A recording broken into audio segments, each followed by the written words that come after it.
Le Québec est une province du Canada, mais ce n'est pas une province comme les autres. Elle dispose dans la loi canadienne d'un statut spécial.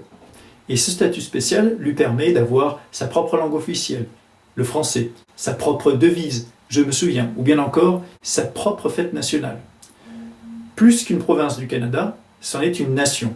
On parle de nation québécoise. Et pour comprendre pourquoi le Québec est si différent des autres provinces canadiennes, il faut remonter un petit peu dans l'histoire. Et il faut remonter jusqu'en 1492 lorsque Christophe Colomb découvre l'Amérique. Il ne le savait pas, bien sûr, mais ce continent allait être au centre de la convoitise de tous les pays européens.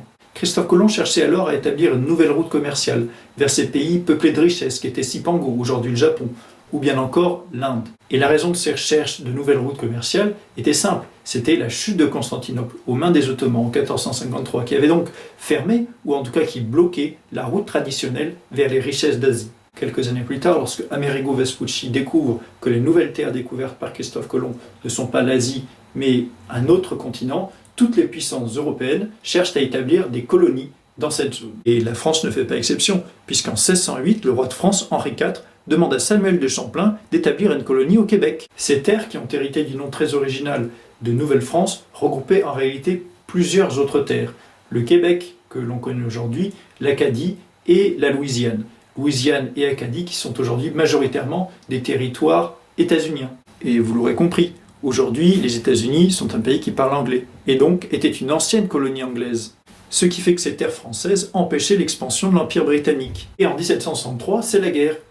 La Grande-Bretagne et la France se font la guerre pour la possession de ces colonies. C'est une première guerre mondiale, la guerre de 7 ans en réalité, qui a mobilisé des forces sur tous les continents. Et c'est ainsi que le Québec passe sous domination anglaise. Mais 10 ans plus tard, éclate une autre guerre, cette fois-ci entre les 13 colonies, qui étaient jusqu'alors anglaises, et la Grande-Bretagne.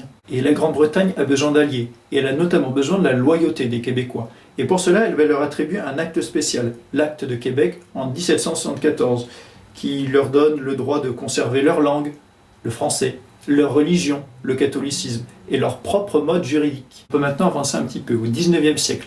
Au 19e siècle, c'est l'époque où éclatent les luttes ouvrières. Et au Québec, les luttes ouvrières ont été très associées aux luttes pour le droit à la nation. Et la raison en est simple. Les Québécois étaient les Canadiens les plus pauvres, et notamment les Québécois français. Ils étaient alors sous domination des Québécois anglais qui maîtrisaient l'économie. Les Québécois étaient ouvriers, ce qui fait qu'ils menaient de front la lutte pour l'indépendance et la lutte pour les droits sociaux. Voilà pourquoi aujourd'hui encore, on parle français au Québec. Merci d'avoir regardé cette vidéo. Si elle t'a plu, n'hésite pas à l'aimer, à interagir avec moi et même à t'abonner. Salut!